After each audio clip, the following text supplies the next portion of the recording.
You see Jake Paul fight, right? Jake Paul. His name's Jake, and he demands your respect.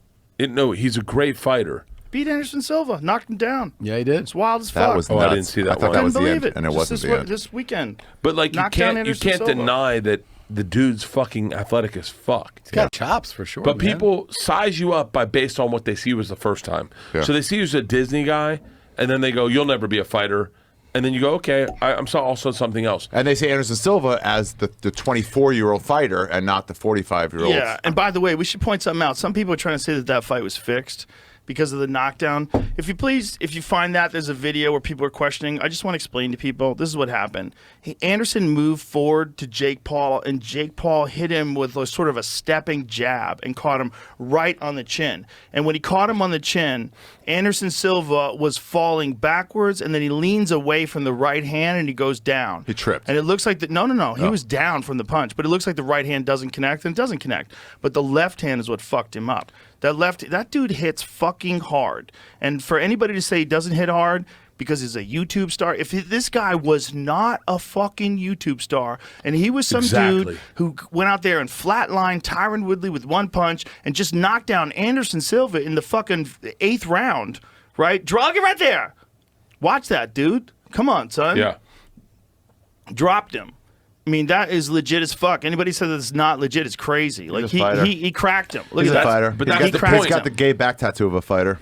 Dude, he can fight. He can fight. Is he the best in the world? No. But is he getting better with every fight? Yes. Is he a 25-year-old guy who's a legit athlete? He's 25? Yes. Here's the question. Here's the question, Joe. Isn't he? Is he 25? It's got to be. 24. What? Excuse me. Is He's it worth 24. it, He's younger. Listen, if this is what he wants to do, this guy is making a fucking insane 25, amount of money. it says here. Is he really? Flexible. And he fucking loves it. And he's beating people that everybody says he shouldn't be in the fucking ring with. But is he? Hang on, because I'm not an internet guy as much as you guys. Is he making a ton of money? I don't know. I don't follow this shit. Well, you just asked me. He is on these fights.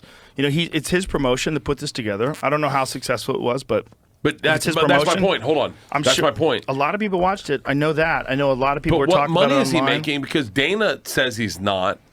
I don't know if Dana has access to the amount he's making. I mean, I don't know if it's public. I legitimately don't know. I legitimately don't know.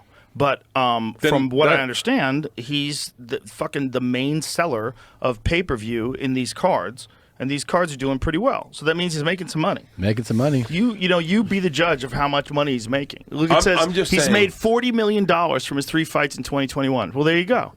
He's made $40 million fighting. I mean, he's probably making as much, if not more, than any other boxer alive other than maybe, say, Tyson Fury. And then he just adds on his or Instagram. Or maybe Canelo Alvarez. Canelo is making probably the most of anybody, Canelo's right? got a crazy contract. Canelo is the fucking king of the kings, right? Yeah. But he's out for a while now. He had to get like a wrist surgery. He had a fucked up. Did he? Yeah, he had a fucked up wrist, and it might take many months for him to get back.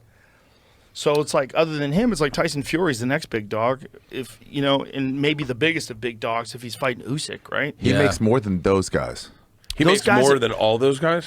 No, not more than, but in that range. Right, he's making Canelo's number one. Fighting money. Canelo's number one because he's basically, people think he's, other than Bivol, who just beat him, but Bivol beat him in a weight class above his. He's the pound for pound. Most people think like the fact that the guy had the balls to go all the way up to 75 and not just knock out Kovalev, who was a former champion, but then take on Bivol, who's undefeated at the top of his game, and lose a decision to him. It's not even his weight class. Not even close. Yeah. No, I mean he's like really was at his prime at like 54.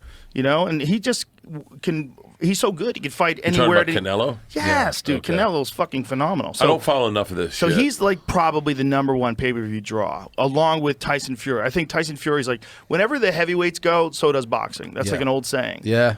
And with Tyson Fury being the fucking king, he's so marketable and he's so extraordinary. Yeah. And his accomplishments, the fact that he beat Deontay Wilder, everybody gets knocked out by Deontay Wilder. Crazy. He's the only one who gets off the deck and beats him. Power punching is and then fucking stops insane. him in the third fight. I mean, dude, Tyson Fury's a fucking monster. One of the greatest heavyweights of all time. Yeah. Unquestionably. Doesn't get the credit for it, though, really. If he retires today, Tyson Fury goes down as one of the all-time greatest heavyweights.